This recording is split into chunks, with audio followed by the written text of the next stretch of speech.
share screen dulu. Oke. Kelihatan kah?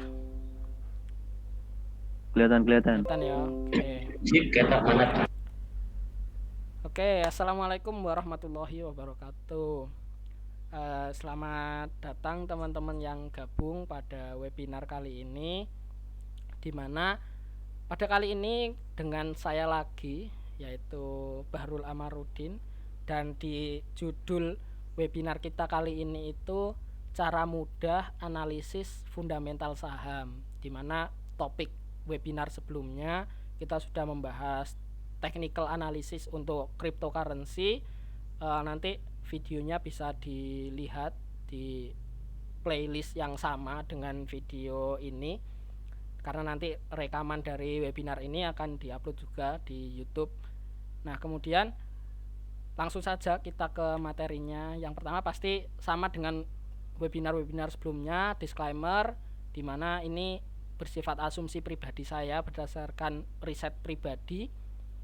Terus segala resiko yang ditimbulkan akibat dari transaksi atau dan lain sebagainya itu tanggung jawab teman-teman semuanya masing-masing. Yuk langsung saja kita ke materinya. Nah, terkait investasi, seperti yang ada di logonya gerakan MMF itu kan ada filosofinya dulu ya.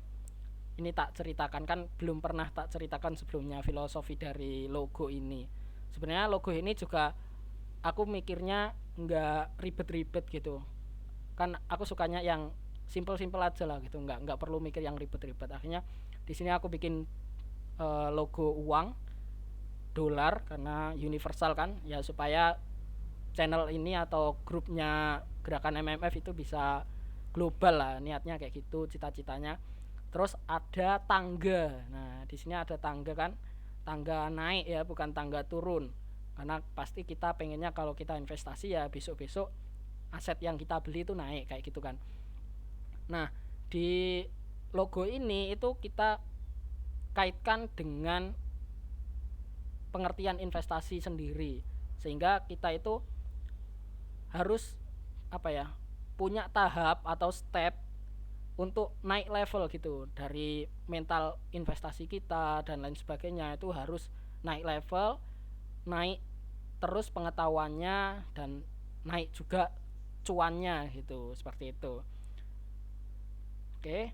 Nah, di sini ada materi tentang tipikal investor. Seperti yang teman-teman ketahui semua, pasti kan tipikal investor itu ada 3, jangka panjang, jangka menengah, jangka pendek, dimana setiap kategori ini itu dia punya time frame, style, teknik, strategi yang masing-masing gitu. Pasti bahkan terkadang investor di kategori jangka panjang dari satu dengan yang lainnya itu beda juga gitu strateginya. Nah, berhubung pada tema webinar kali ini kita membahas fundamental, maka materi-materi yang ada di slide ini ya nanti akan saya hubungkan dengan fundamental dari saham, seperti itu. Nah, kalau teman-teman di sini ingin semisal menjadi investor jangka panjang, nah ada 4 pertanyaan yang perlu gitu teman-teman tahu jawabannya. Nah, semisal yang ikut di webinar ini, semisal perlu juga gitu menanyakan ke diri sendiri, mau sampai kapan sih gitu, jangka panjangnya itu mau sampai kapan. Nah, itu harus teman-teman tentukan. Semisal tujuan investasinya seperti yang ada di slide ini kan, di sini keuangannya naik untuk mencapai suatu tujuan, seperti itu kan. Nah, itu mau sampai kapan gitu tujuan itu akan dicapai. Lalu kemudian kan kita nggak mungkin kan gitu, mungkin juga, tapi posisi kita sebagai yang mungkin fresh graduate baru bekerja, mungkin juga bahkan baru terjun di dunia investasi, baru menyusun tujuan dari awal, itu kan pasti nggak mungkin belinya sekali beli gitu langsung banyak 1M gitu kan ya. Buat kita yang fresh graduate yang belum bekerja, mana ada gitu kan uang 1M. Nah, makanya kita juga harus memikirkan strategi belinya kita seperti apa. Apakah menyisihkan setiap habis gajian disisihkan buat beli, atau menunggu perhitungan audit cash flow 1 tahun, terus kemudian ada dana segini buat diinvestasikan atau seperti apa. Nah, itu harus difikirkan untuk yang jangka panjang. Terus kemudian pertanyaan yang ketiga, sumber dana yang kita akan investasikan itu dari mana? Apakah dari gaji atau teman-teman dari semisal yang gajian dapat bonus di akhir tahun. Nah, apakah bonusnya itu yang akan diinvestasikan? Nah, ini nanti kaitannya dengan money managementnya teman-teman, kayak gitu. Terus pertanyaan yang terakhir, sudah cukupkah mental kita menjadi investor jangka panjang? Karena seperti yang kita tahu sendiri, kalau IHSG aja yang kemarin beberapa waktu lalu hijau, sekarang turun kayak gitu, ARB lagi. Nah, itu sudah cukupkah mental kita untuk ibaratnya merasa normal dengan hal-hal tersebut gitu. Sekarang hijau, sekarang merah. Nah, untuk investor jangka panjang kan sebenarnya tidak memperdulikan itu gitu. Karena ya udah, market merah hijau ya udah, itu memang market gitu. Mau sampai kapanpun selama marketnya masih buka, merah dan hijau pasti ada gitu. Nah, dengan memahami mental-mental seperti itu untuk teman-teman yang memilih menjadi investor jangka panjang, apakah sudah cukup mentalnya untuk menjadi investor jangka panjang? Kan kadang investor pemula pun ketika niatnya sih mau jangka panjang ya gitu, tapi tiap hari dibuka aplikasi sekuritasnya, tiap hari dipantau pergerakan sahamnya, udah minus merah sedikit sudah panik dan sebagainya. Nah, itu kan juga perlu ditanyakan ulang gitu, mental investor investasinya seperti apa. Nah, itu yang harus teman-teman perhatikan ketika ingin menjadi investor jangka panjang. Lalu kemudian kita beralih ke kategori jangka menengah. Nah, ketika teman-teman, bahkan beberapa waktu yang lalu itu sempat ada yang tanya ke saya gitu, saham A bagus gak untuk 2 atau 3 bulan ke depan gitu. Nah, itu kan berarti dia tipikal jangka menengah. Nah, untuk jangka menengah ini ada 4 pertanyaan juga yang harus teman-teman persiapkan mulai dari awal sebelum terjun ya. Jadi pertanyaan-pertanyaan ini tuh sebenarnya harus dicari dulu jawabannya sebelum teman-teman terjun untuk membeli sahamnya gitu. Nah, kalau jangka menengah dia itu mau dipakai kapan gitu. Semisal saya pengen investasi yang dananya tujuannya nanti untuk liburan 2 bulan yang akan datang semisal. Nah, itu harus ditentukan gitu. Mau dipakai kapannya harus ditentukan supaya nanti itu mempengaruhi strategi yang ingin teman-teman terapkan. Semisal untuk mencapai profit sekian. Nah, ini kan ada kaitannya dengan pertanyaan yang nomor 2 kan, berharap return berapa gitu. Semisal 2 bulan yang akan datang berharap return 5%. Nah, itu harus disesuaikan strateginya nanti seperti apa. Perlu diperhatikan juga resikonya seperti apa. Dengan teman-teman hanya berinvestasi 2 bulan semisal, katakanlah 2 bulan ya targetnya. Nah, itu dengan resiko 2 bulan itu apakah worth it gitu untuk teman-teman mendapatkan return yang teman-teman inginkan, dan apakah ada potensi dari kenaikan suatu aset tersebut untuk mencapai return yang teman-teman inginkan dalam waktu yang teman-teman inginkan juga gitu. Soalnya seperti yang kita ketahui, kita kan nggak bisa seenaknya menilai market gitu. Bisa aja kita memprediksi besok hijau tapi ternyata merah. Nah, kayak gitu kan harus diperhatikan ya teman-teman. Terus juga sumber dananya dari mana. Ini sama sih dengan yang jangka panjang. Pasti kita perhatikan sumber dananya. Apakah sumber dananya itu memang benar-benar uang dingin atau uang yang memang mau dipakai seperti yang ada di pertanyaan pertama ini. Nah, itu harus diperhatikan. Jangan sampai kita sudah masuk ke market tapi kita belum mempersiapkan beberapa jawaban dari pertanyaan-pertanyaan ini, akhirnya ketika nanti prediksinya meleset atau tidak sesuai yang diharapkan, teman-teman malah stres sendiri. Banyak kan kasus sekarang yang pinjam online dan sebagainya. Nah, itu jangan sampai terjadi di teman-teman semua seperti itu.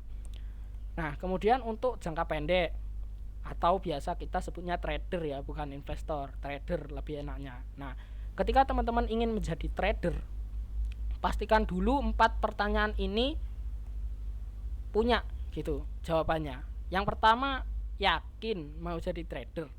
Saya tekankan lagi, yakin mau jadi trader?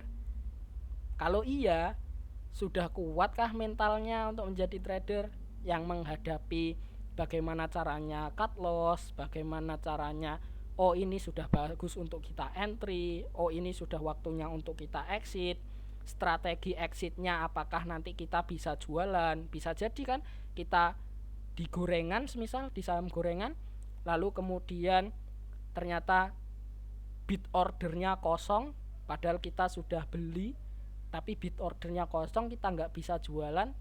Nah, apakah sudah kuat mentalnya menghadapi hal-hal tersebut? Nah, itu perlu diperhatikan juga.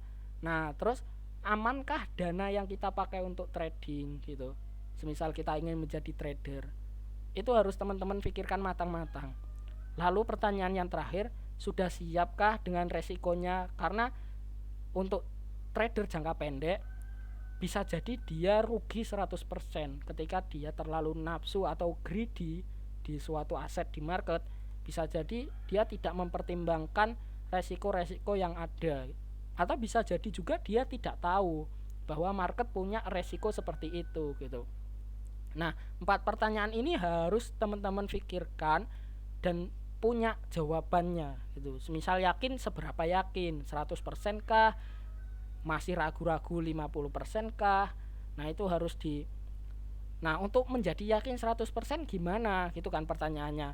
Ya, teman-teman harus persiapkan ilmunya gitu, tekniknya, strateginya. Kemudian sudah trial and error beberapa kali dengan modal yang kecil tentunya ya, sebelum menggunakan modal yang lumayan gitu. Nah, berapa kali trial errornya mau dipakai gitu, berapa rasio win rate-nya, return dan lain sebagainya, itu harus diperhatikan ketika ingin terjun di jangka pendek.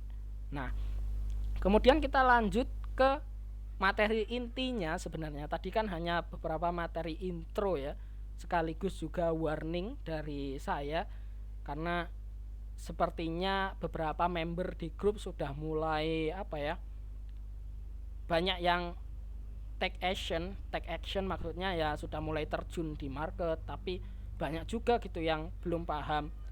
Bahkan kemarin beberapa di grup ada kan yang tanya gitu, kita jual saham itu di siapa gitu. Loh, tak tanya ulang kan, lah kamu belinya di siapa? Nah, kalau kamu belinya di orang lain kan berarti ada orang lain yang menjual ke kamu gitu. Sebenarnya kemarin saya mau jawab gitu, tapi dianya malah ngelucu ya. Ya wes, saya biarkan gitu. Wong grupnya nggak grup lelucon kok dibuat lelucon gitu. Ya udah. Semisal dia memang nggak cocok dengan circle komunitasnya kita, dengan prinsip komunitasnya kita, ya udah, kalau mau live ya monggo saja gitu. Toh nggak ada efeknya ke saya juga gitu. Itu kan. Nah, itu mungkin juga perlu teman-teman perhatikan. Oke, langsung saja ke materi intinya. Jadi ketika teman-teman ingin melihat fundamental sebuah emiten saham, ini berdasarkan referensiku sendiri ya, versiku. Jadi mungkin orang lain bisa punya referensi yang beda. Yang pertama adalah leader di bidangnya ya, leader di bidangnya, seperti yang sudah pernah saya bahas pastinya. Dia itu leader di bidangnya. Nah, pertanyaannya adalah bidang apa yang dia menjadi leader di situ. Nah, semisal kayak emiten A di bidang perbankan, berarti dia bidangnya perbankan. Nah, lalu pertanyaannya, bidang itu sustainable enggak gitu. Ini fundamental saham yang ketika kita ingin menjadi investor jangka panjang ya teman-teman. Di sini jangka panjang ya, saya tambahkan jangka panjang, sehingga karena saya bukan trader ya, kalau di saham saya bukan trader, saya itu jangka panjang. Tujuan investasi saya untuk pensiun lebih dini, sehingga beda dengan beberapa orang yang bekerja di kantor lainnya, seperti yang biasanya umur 60 baru pensiun seperti itu. Nah, pengennya saya kan tidak seperti itu, sehingga tujuan investasi saya di saham ya untuk pensiun lebih dini. Nah, terkait ini bidangnya apa dan dia sustainable atau tidak, itu teman-teman perhatikan bidang apa sih yang di Indonesia, terutama karena kita sedang membicarakan market Indonesia, yang dia itu sustainable, tidak akan punah gitu. Ya pasti ada lah, potensi punah itu pasti ada, tidak ada yang kekal gitu. Tapi berapa persen sih gitu kemungkinannya. Nah, itu harus dipikirkan. Nah, saya terutama sebagai referensi sangat-sangat menghindari emiten yang berkaitan dengan sumber daya alam. Karena itu sudah pasti sustainable-nya, rasionya kurang gitu. Karena sumber daya alam seperti yang kita tahu pasti ada habisnya kan gitu. Seperti ya pertambangan, terus beberapa bidang yang lain. Bahkan saya juga menghindari properti. Nah, ini menarik. Kadang orang kan, oh properti itu tiap tahun naik gitu. Tapi saya menghindari properti. Kenapa? Karena properti itu dia berhubungan dengan sumber daya alam. Itu. Jadi bidang properti sangat bergantung dengan bidang yang ada di sumber daya alam. Semisal kayak mau bangun jalan tol. Nah, itu kan harus ada bahan dari sumber daya alamnya. Nah, itu yang saya hindari. Nah, kenapa saya hindari? Padahal beberapa waktu yang lalu itu terlihat sangat menggiurkan gitu, beberapa emiten di bidang properti itu naik semua gitu. Nah, tapi tetap saja karena tujuan investasi saya bukan untuk cuan sekarang gitu. Karena saya nggak bisa fokus concern di saham gitu.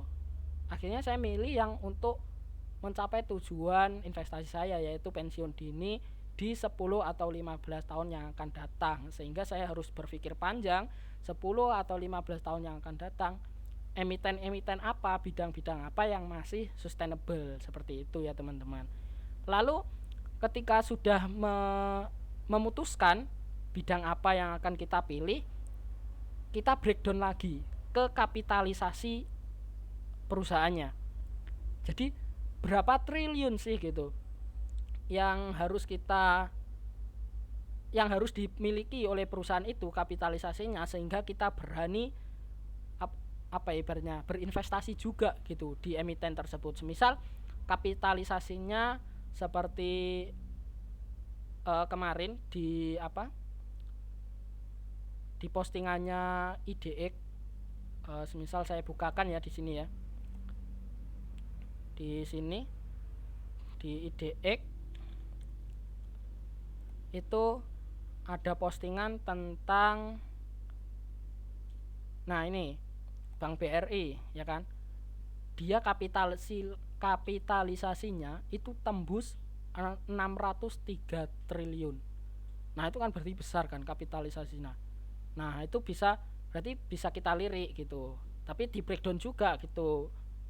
Emiten Bank BRI ini bergerak di bidang apa gitu.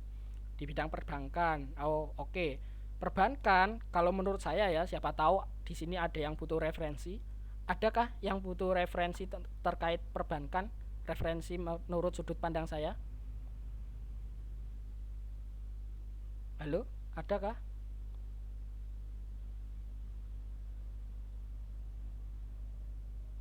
Halo, cek. Ada Rul. Nah, oke. Jadi kalau menurut saya ya, perbankan itu bidang yang sustainable-nya tinggi. Jadi apalagi sekarang ya, meskipun dia bergerak dari industri 3.0 menuju industri 4.0, bahkan sekarang UMKM kan mulai digembor-gemborkan kan. Nah, beberapa bidang itu tidak akan pernah meninggalkan perbankan. Karena apa? Perbankan itu menjadi pusat perputarannya sumber dana. Nah, itu kan penting gitu. Sehingga susah gitu meskipun produknya akan berganti, kemudian ada ada isu kayak teller itu akan digantikan oleh robot dan sebagainya, tetap saja perbankannya tidak akan hilang gitu. Sistem dan produknya akan berubah gitu.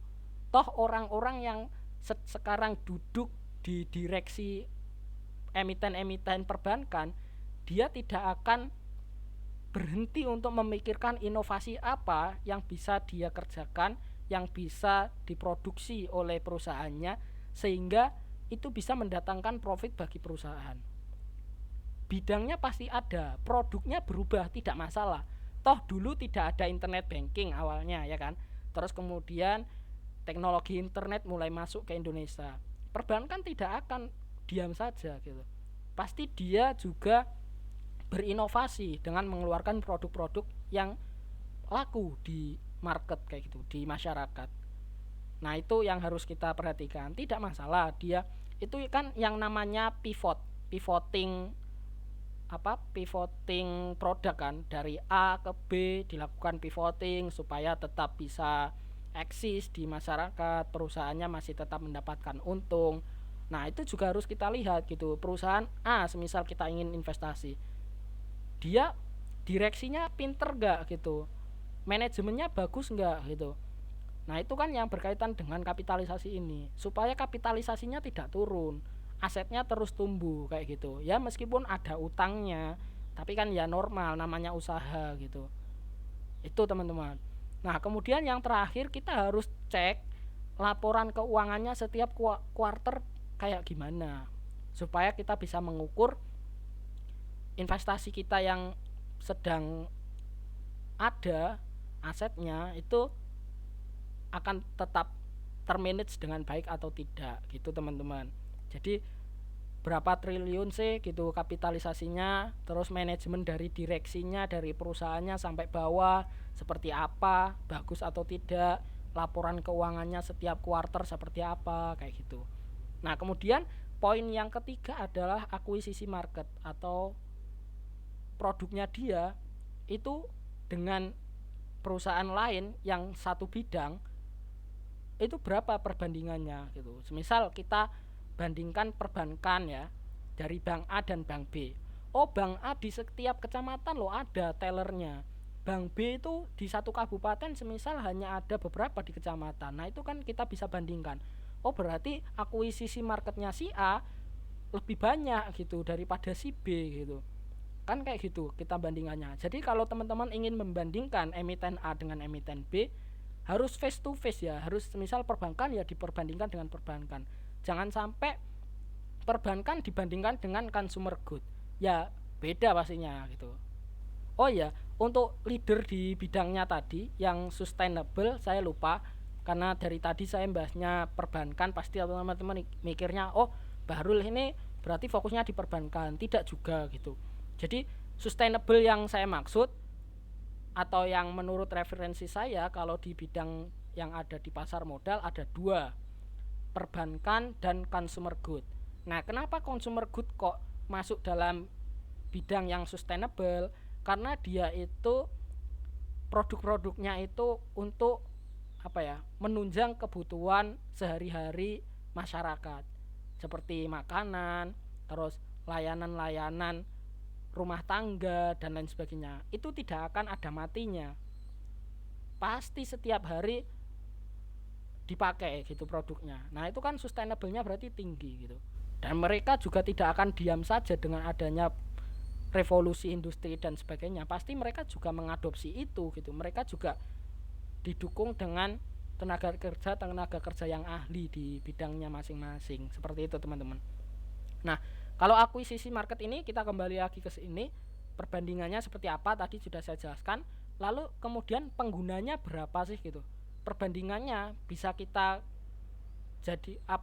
hitung juga dan bisa kita lihat juga di sekitar kita. Semisal dari sisi perbankan, kita bisa lihat dari sekumpulan teman-teman kita, semisal kita masih kuliah ya satu kelas lah gitu. Berapa orang sih yang menggunakan produknya emiten A ini gitu. Terus berapa orang sih yang menggunakan produknya emiten B. Nah itu kan bisa kita bandingkan head to head, berapa banding berapa, nah kayak gitu. Nah dari situ, jadi kita kalau ingin menganalisa fundamental saham suatu emiten, jangan yang ribet-ribet lah gitu. Semisal kita pemula ya, bahkan saya sendiri, jujur, saya itu nggak paham apa itu DER, apa itu yang ada di itu loh, RTI Busnis, itu saya nggak paham, bener. Padahal saya sudah apa ya, sudah ngoceh, sudah gembar-gembor, yuk investasi saham dan lain sebagainya. Tapi saya membaca grafik ini itu saya nggak bisa, bener, swear, saya nggak bohong, saya nggak bisa baca apa sih artinya grafik ini, karena saya jadi investor yang bodoh-bodohan aja gitu, tapi nggak bodoh beneran kan gitu, karena saya punya strategi, saya punya alasan kenapa saya harus invest di perusahaan A, saya kenapa kok jual saham perusahaan B, saya kenapa beli dan lain sebagainya, itu saya punya alasan gitu. Makanya saya nggak peduli ini grafiknya mau seperti apa, biarkan orang-orang hebat yang menganalisa ini. Saya cukup, oh analisa si A seperti ini saya ambil, analisa si B seperti ini, lalu saya komparasikan sehingga saya mendapat intisarinya. Ibaratnya, oh si A ini petani jeruk gitu, yang dia produksi jeruk. Si B, analisator B, produksi sari jeruk. Ya udah, saya ambil sarinya aja gitu. Biarkan orang lain yang memikirkan, kita cari kesimpulannya saja, terus kita komparasikan dengan kondisi kita, dan kita akhirnya mengambil keputusan sendiri. Nah itu sih teknik yang saya pakai. Jadi saya sering lihat di YouTube-nya Astronaci, saya sering lihat di YouTube-nya Kevin Anjaya, YouTube-nya beberapa analisator lain seperti Ryan Filbert, terus Rainer yang dia YouTuber dari Cina, kayak gitu. Itu saya komparasikan semua. Oh, si A tekniknya seperti ini, si B tekniknya seperti ini. Sehingga saya nggak mau ribet-ribet gitu. Saya baca grafik-grafik kayak gini, turnover ini apa, frekuensi ini apa, saya nggak tahu gitu. Ya udah, saya pakai teknik yang saya pakai aja gitu, dengan cara menganalisa fundamentalnya seperti ini. Itu teman-teman. Nah kemudian yang poin yang terakhir adalah produk. Jadi ada 4 parameter untuk menilai sebuah fundamental saham. Ini versi saya ya, saya ulangi lagi, ini versi saya. Yang terakhir adalah produk. Pertanyaannya ada 3. Kamu ikut pakai nggak produknya gitu? Kalau kamu nggak ikut pakai, ya kan ngapain kamu beli gitu? Atau semisal gini, kamu beli saham emiten A, tapi kamu pakainya produk emiten B, lah kan ngapain gitu? Ya sebenarnya nggak ya sah-sah aja gitu. Tapi kok ibaratnya gini loh, kamu jual gorengan, ya kan? Tapi kamu kalau mau makan gorengan, kamu belinya di penjual lain, ya kan lucu gitu. Nah makanya kalau bisa kamu investasi di perusahaan yang produknya itu kamu pakai, itu teman-teman. Biar apa sih ya, kita ibaratnya semisal aku sukanya Indomie gitu, makan mie nya Indomie, ya aku kalau beli sahamnya ICBP gitu, semisal ICBP kan produksinya Indomie, ya aku kalau makan mie ya Indomie gitu, bukan yang lain gitu kan. Bisa keren kan gini, semisal teman-teman ya beli sahamnya ICBP, terus pas makan Indomie sambil sosokan gitu, wah makan produk perusahaan sendiri gitu, kan keren sih gitu, makan produk perusahaan sendiri gitu, kan keren gitu. Jadi nanti profitnya hasil pembelian Indominya kita itu akan kita nikmati lagi di pembagian dividen, seperti itu teman-teman. Nah terus kemudian di sini produknya mudah ditemukan nggak gitu. Semisal teman-teman melihat, oh perusahaan A, produknya teman-teman tahu, tiap hari pakai gitu, tapi untuk mendapatkan produk itu mudah nggak gitu, itu harus teman-teman perhatikan juga. Semisal saya suka Indomie, saya juga koleksi ICBP, semisal Indomie gampang nggak sih ditemukan di daerah saya gitu? Gampang kok gitu. Oh berarti di daerah lain juga gampang gitu. Nah itu kan berarti kalau produknya mudah ditemukan dimanapun, oh berarti akuisisi marketnya dia besar. Kalau akuisisi marketnya dia besar, pasti kapitalisasinya juga besar. Nah, kalau kapitalisasinya besar, pasti dia sustainable-nya pasti bagus dan dia pasti menjadi leader di bidangnya. Jadi keempat parameter ini sebenarnya berangkat dari sini, dari produk ini, kayak gitu. Produk mempengaruhi akuisisi market. Kalau akuisisi marketnya besar, maka kapitalisasinya pasti besar juga. Nah, kalau dia kapitalisasinya besar, dia pasti menjadi leader di bidangnya. Kalau sudah menjadi leader, sustainable-nya pasti bagus. Nah, gitu teman-teman. Ini saling berelasi ya, kayak gitu.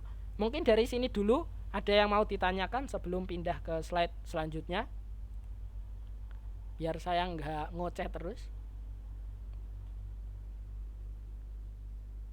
Silakan kalau ada yang mau didiskusikan atau semisal ingin bertanya emiten A atau pertanyaan lain pun boleh, semisal asalkan dengan masih terikat ya dengan saham ya, jangan yang kripto nanti ditanyakan di lain sesi. Silahkan, saya buka sesi pertanyaan.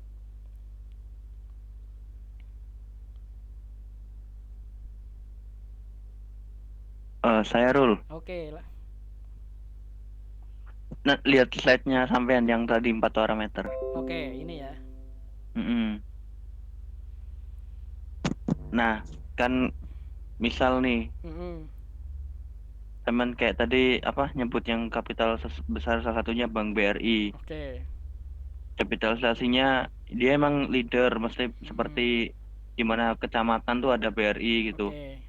Nah, cuman kayak faktanya mungkin ada suatu bank yang kapitalisasinya lebih besar dari Bank BRI. Itu gimana ya baiknya? Oke. Itu aja. Ya, Oke, tak jawab dulu ya itu ya. Oke. boleh. Kapitalisasinya besar, besar menurut saya itu kan kadang gini kan, besar itu seberapa besar sih gitu, pasti kita kadang membandingkan dengan emiten lain. Oke lah, kita head to head kan saja, kapitalisasinya besar, BCA lebih besar, semisal kayak gitu ya, ya Fit ya, BCA lebih besar.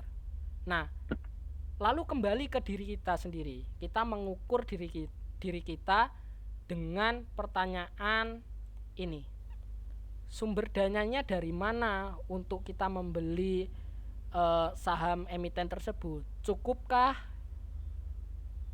dana yang kita punya, kan kayak gitu. Itu harus relatif, harus menyesuaikan gitu.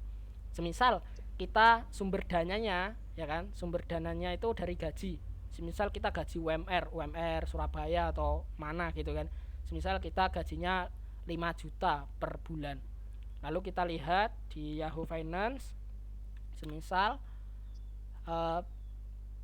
BCA berapa gitu harganya sekarang. Wait. Nah, semisal gini ya. Nah, dia 33.800 per lembar. Nah, berarti kan satu lotnya itu 3.380.000. Nah, apakah teman-teman dengan gaji 5 juta mau menyisihkan 3.380.000 per bulan? Semisal ya di sini strateginya beli tiap bulan gitu. Apakah mau gitu untuk membeli saham itu gitu. Makanya saling berelasi kan gitu. Kita nggak bisa pakai patokan ya wes aku atok berdasarkan apa ya, parameter 4 ini gitu. Ya kan nggak bisa gitu. Harus kita sesuaikan juga dengan style kita. Kita mau jadi tipikal investor seperti apa? Jangka panjang kah? Jangka menengah kah? Jangka pendek kah? Itu harus difikirkan. Makanya nggak bisa pakai satu patokan to. Oh, jare Bahrul, katanya Bahrul leader kapitalisasi, akuisisi market, produk. Ya wes aku pakai patokan itu. Ya jangan gitu. Sesuaikan dengan stylemu. Mana yang paling cocok gitu. Saya kan hanya memberikan generalnya loh seperti ini gitu. Nah, nanti seperti apa? Nah, itu kan beda. Case setiap orang itu pasti beda. Di dalam satu kategori, semisal sama-sama ingin investor jangka panjang, semisal aku dengan Hafid gitu, pengen sama-sama jangka panjang, kan nggak bisa Hafid stylenya mengikuti styleku atau aku mengikuti stylenya Hafid. Toh kita dua orang yang punya sifat beda, punya pemasukan pengeluaran yang beda, kebutuhannya bisa menyisihkan nominal berapa juga beda. mental investasinya juga beda, pengetahuannya juga beda, seperti itu. Itu harus disesuaikan. Makanya tidak ada tips trik ideal, itu tidak ada. Karena ketika itu dicoba untuk diterapkan di salah satu investor, bisa jadi yang satunya berhasil banget, bisa jadi yang satunya rugi banget gitu. Tidak bisa. Makanya itu Fit. Jadi kalau kita lihat kapitalisasinya besar, ya setidaknya rambu-rambunya lah. Rambu-rambunya untuk menilai sebuah emiten menurut saya ya itu 4 ini gitu. Nah, nanti mau pilih yang mana itu disesuaikan dengan kondisi masing-masing. Oh, semisal bisanya 50.000 per bulan, menyisihkan 50.000, ya kita pilih saham emiten apa yang harganya bisa satu lot itu di bawah 50.000, yang bisa kita beli satu per bulan satu lot, per bulan satu lot. Semisal strategi belinya adalah satu lot. Semisal strategi belinya adalah ketika dapat bonus di akhir tahun. Semisal bekerja dengan gaji rata-rata tapi di akhir tahun selalu dapat bonus 50 juta gitu semisal. Nah, terus kemudian punya niatan setiap dapat bonus 50 juta, utuh 50 juta tak investasikan ke saham. Nah, itu beda lagi, beda cerita pasti. Bisa milih saham mana yang dipengen gitu. 50 juta kan banyak gitu. Jadi disesuaikan dengan strategi masing-masing, disesuaikan dengan kondisi masing-masing supaya tercipta investasi yang aman gitu. Aman secara asetnya aman, aman juga bagi investornya gitu. Maksudnya investornya aman itu ya gimana ya? Nggak was-was. Oh, turun ya nggak apa-apa. Namanya jangka panjang turun kayak gitu. Naik ya alhamdulillah naik asetnya. Kayak gitu Fit. Disesuaikan ya relatif gitu. Siap, jelas Oke. Barul, makasih ya. Yuk, ada pertanyaan lain mungkin? Langsung aja kita diskusikan biar enak. Atau saya lanjut ke slide selanjutnya? Lanjut. Oke, Boleh deh lanjut dulu. lanjut ya. Nah, kemudian strategi. Ini tadi kan kita sudah ke apa? Fundamentalnya ya. Nah, sebenarnya pertanyaannya Hafid ada hubungannya dengan yang slide ini gitu. Nah, strateginya gimana sih dengan kita menilai fundamental saham yang parameternya 4 ini gitu. Apakah pengen nyicil tiap bulan? Yang mana ada semua strategi pasti ada plus minusnya ya. Jadi nyicil tiap bulan ini pasti dia efeknya itu average-nya bagus, harga rata-ratanya pasti dia dapat di harga bagus. Karena dia bisa jadi semisal dia beli, semisal kita case-nya BBRI ya, langsung saja kita tembak use case-nya, tapi bukan berarti saya merekomendasikan BBRI. Nah, kemudian kita lihat di chart-nya sini ya kan. Nah, itu kan semisal dia pernah beli di sini, atau semisal kita lihat dead ring 1 tahun, intervalnya 1 bulan. Nah, semisal dia beli tiap bulan, oh berarti dia pernah beli di sini, pernah di sini, pernah juga di sini, pernah juga di sini. Nah, akhirnya dapat rata-rata di tengah-tengah sini semisal. Nah, itu kan pasti strategi nyicil tiap bulan ini bagus gitu buat average. Lalu juga bagus juga efeknya buat konsistensi dan kedisiplinan kita. Jadi semisal kita sudah komitmen, oh aku pengen beli saham dengan strategi nyicil tiap bulan habis gajian langsung tak investasikan berapa persen dari gajiku, tak investasikan gitu. Nah, akhirnya itu kan menjadi trigger ke diri kita sendiri supaya kita itu konsisten dan disiplin gitu. Karena sebenarnya kita investasi, mungkin teman-teman di sini sudah merasakan juga ya yang sudah terjun investasi. Efeknya itu tidak hanya di pertumbuhan aset teman-teman, tapi pola pikir teman-teman juga akan menjadi lebih dewasa, lebih disiplin juga mengatur keuangannya dan lain sebagainya. Jadi efeknya tidak hanya asetnya teman-teman yang bertambah atau berkurang, tapi diri teman-teman juga akhirnya naik satu tingkat lebih baik dari teman-teman yang lain yang belum mengenal apa itu investasi. Tak konfirmasi dulu wis, apakah di sini ada yang merasa seperti itu? Adakah yang merasa oh diriku sebelum kenal investasi dengan sebelumnya itu ada bedanya ternyata gitu. Merasa sih Rul. Nah, merasa ya. Nah, kayak Ya, gitu.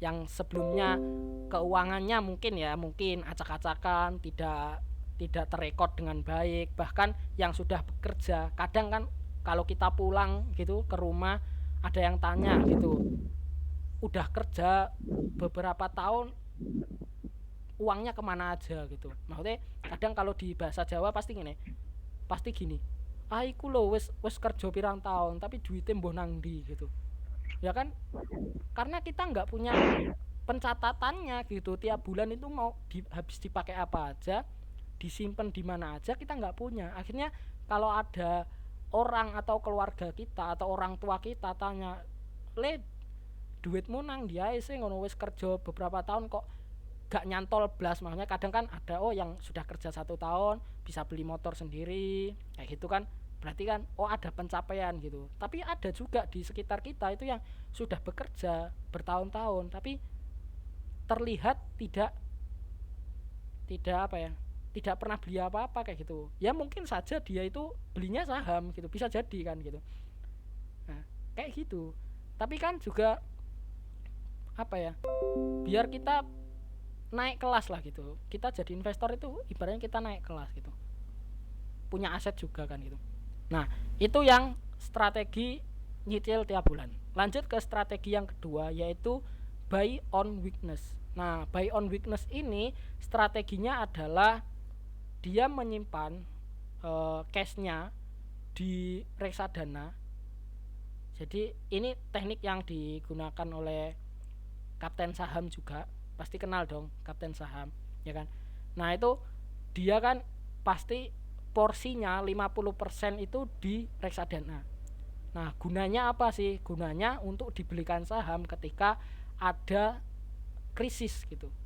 Buy on weakness. Seperti waktu awal corona kemarin di bulan Maret itu kan IHSG dibanting dari 6.000 ke 4.000, bahkan ke titik terendahnya di 3.900-an.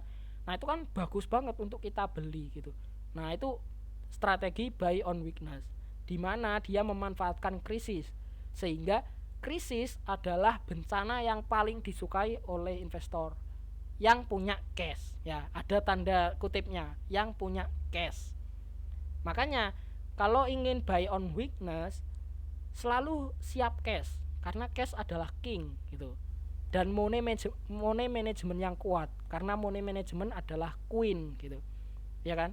Biasanya orang yang mengatur keuangan di rumah tangga itu kan biasanya ibu-ibu ya gitu, makanya money management is queen gitu, cashnya kingnya gitu. Nah, itu sih, itu istilah-istilahku sendiri sih sebenarnya gitu, tapi tak pakai ilmu cocok logi, cocok juga ya gitu gitu teman-teman. Nah, kemudian strategi yang ketiga adalah scalper.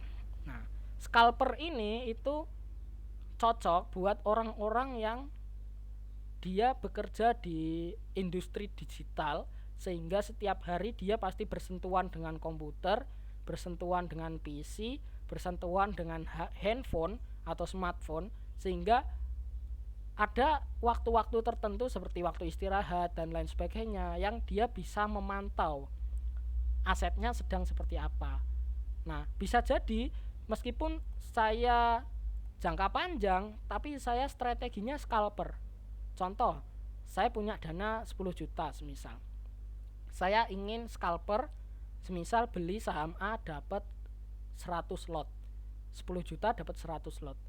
Kemudian sahamnya naik di posisi resisten, saya jual 50% dari saham saya. Berarti tinggal 50 lot, yang 50 lotnya sudah jadi rupiah. Semisal jadi 6 juta, profit 1 juta. Ketika harga sahamnya turun lagi, saya belikan yang 6 juta ini, akhirnya saya dapat 110 lot gitu. Dengan modal yang sama 10 juta, tapi saya profitnya profit lot saham gitu. Nah, ini scalper. Dia tetap akan panen investasinya itu di tujuan akhirnya, tapi di proses perjalanannya itu dia menjadi scalper. Jadi dia kalau di Mobile Legends itu kan ada kan role farming gitu, yang dia suka nembaki buff dan sebagainya. Nah, tujuannya kan untuk memperkuat dirinya sendiri gitu. Tujuannya dengan modal yang sama aku dapat lot yang tumbuh terus gitu. Nah itu scalper. Tapi ada syarat yang harus dipenuhi oleh si scalper ini, ilmunya harus kuat gitu. Jangan sampai dia jual sahamnya terus sahamnya besok-besok malah lebih naik, dia nggak bisa beli lagi. Akhirnya kalau dia nekat beli lagi, jumlah sahamnya malah berkurang yang didapat gitu. Nah itu kan rugi gitu, rugi bagi dia gitu. Secara nominal sih untung gitu, tapi secara potensi dan jumlah lot dia berkurang, kan rugi gitu. Nah itu untuk scalper ya temannya. Terus ada juga yang teknik musiman. Nah teknik musiman ini yang saya contohkan tadi. Ketika ada bonus di akhir tahun, yang dia itu kalau ada duit ya baru beli gitu, kalau nggak ada ya ya udah dipakai kebutuhan sehari-hari aja gitu. Dan dia jangka panjang juga sehingga bisa santuy. Jadi santuinya dia itu market mau hijau kayak mau merah kayak nggak ngurus gitu. Pokoknya kalau aku ada duit ya wes tak investasikan ke perusahaan yang bagus ya. Terus tiap tahun aku semisal dapat dividen gitu, ya udah gitu. Dividennya kalau nggak lagi butuh ya wes tak belikan lagi. Biar tujuannya kayak si scalper tadi, jumlah lotnya naik naik naik gitu, sehingga setiap tahun dia ini itu kayak fenomena apa, gulungan salju, semakin menggelinding semakin menggelinding, semakin besar semakin besar semakin besar jumlah lotnya yang besar. Nah tentu ketika jumlah lotnya besar, harga sahamnya naik juga, kan profitnya jadi double gitu. Semisal awalnya 10 juta dapat 100 lot dengan harga 1000, 10 tahun 10 jutanya tadi itu lotnya diputer terus menjadi semisal 150 lot. Nah harganya jadi 2000, semisal sahamnya dari 1000 menjadi 2000, kan dia jadi 30 juta, profitnya 200%, karena dia profit dari jumlah lot juga, profit dari selisih capital gainnya juga gitu. Nah teknik scalper inilah yang sedang saya terapkan dengan metode swing. Jadi stylenya scalper, tapi metode yang dipakai itu swing. Jadi metode swing itu seperti ini. Beli di sini kelihatan oh resist, jual. Terus akhirnya jualnya jangan 100%. Jadi semisal punya 100 lot, dijual maksimal itu 50 lot saja. Nah kenapa kok nggak dijual semua? Kan besok-besoknya turun. Belum tentu turun, bisa jadi setelah jual dia malah naik. Nah biar tidak menyesal, maksimal yang dijual harus 50%, supaya ketika harganya naik masih punya sisa cadangan lot gitu teman-teman. Nah kalau harganya turun, alhamdulillah yang sudah menjadi cash dibuat beli lagi,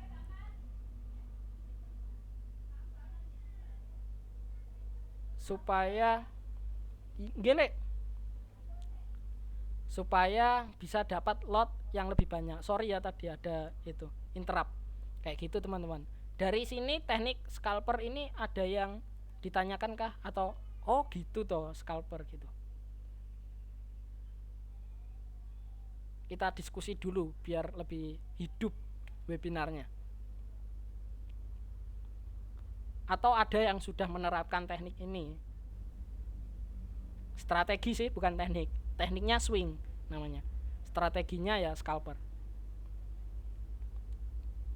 Belum sih Rul, aku lebih ke metode yang berusaha merutinkan bulanan biar dapat averagingnya itu tadi, Oh ini ya, rata-rata. nyicil ya. Mm-mm. Oh bagus bagus bagus, mantap lah gitu. Nah dari keempat metode ini mungkin ada yang ditanyakan,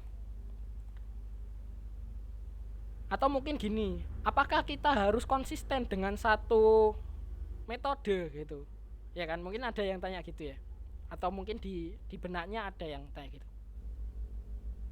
Sah-sah saja jika teman-teman fokus di apa ya, di satu metode, atau ingin mengkombinasikan dengan metode yang lain boleh juga.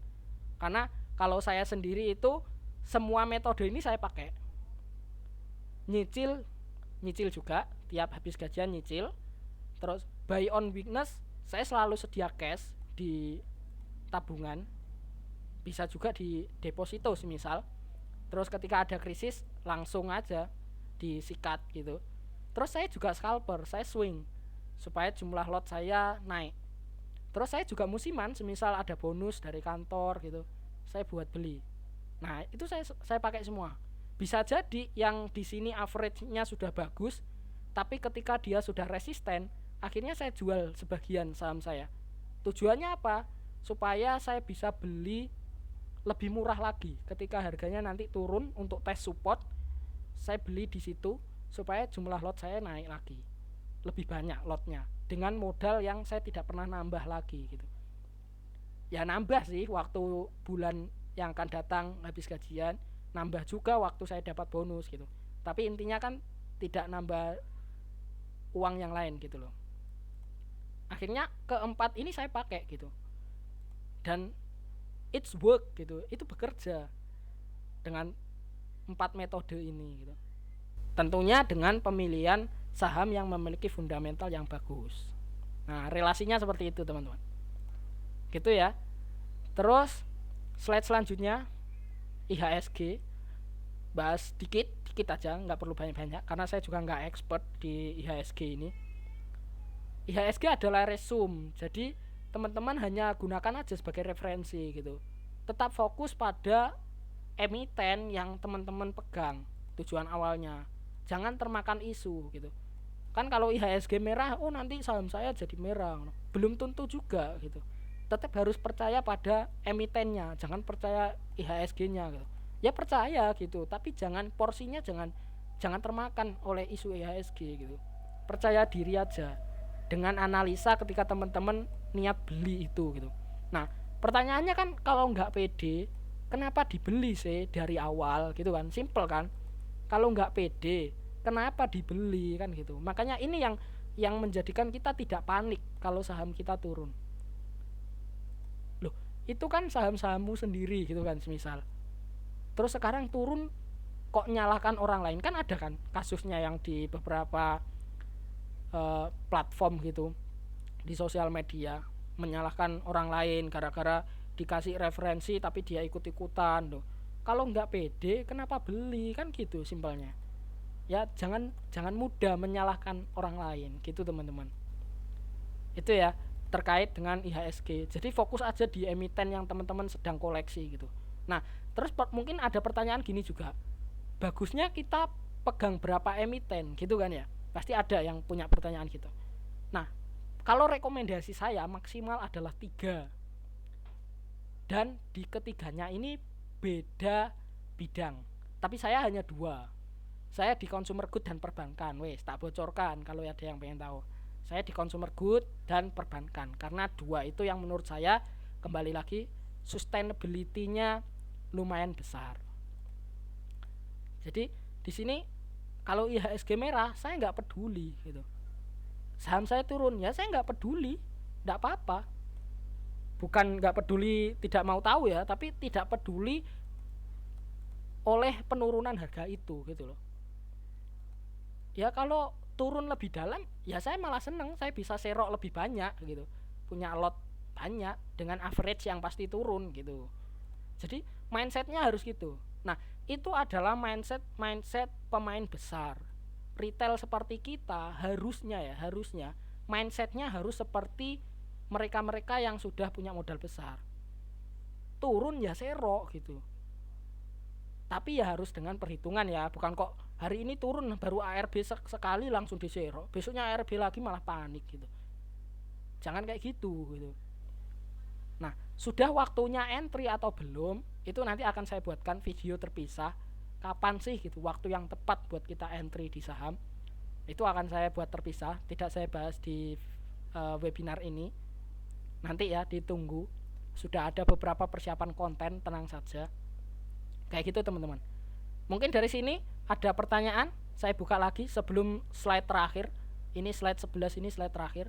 Mungkin kalau ada pertanyaan silahkan. Tidak ada kah? Saya hitung 5 kali ya kalau nggak ada. 1, Jelas.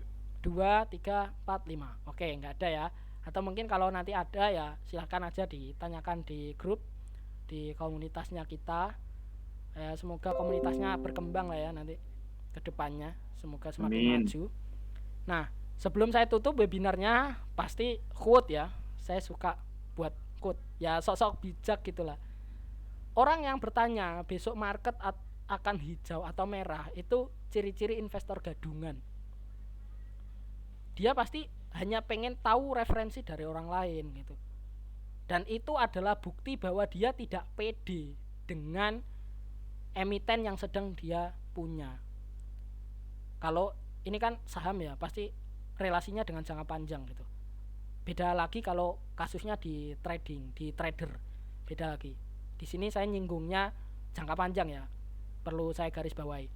Orang yang sudah komitmen jangka panjang, terus kemudian besok kok bertanya gitu, sering-sering tanya gitu, oh besok hijau atau merah ya prediksinya gini gini gini, ya dia ciri-ciri investor gadungan mentalnya gitu, belum siap menjadi investor yang benar-benar tahu why dia beli emiten itu.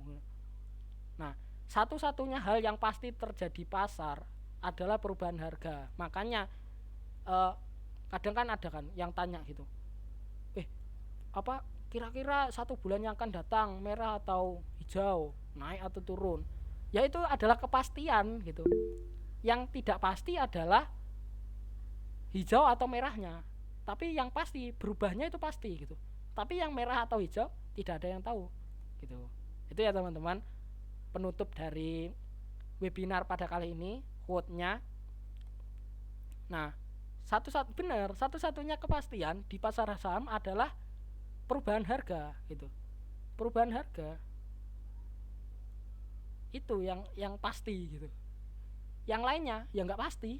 Apakah kita bisa kaya 5 tahun yang akan datang, nggak ada yang tahu. Apakah kita akan rugi, tidak ada yang tahu.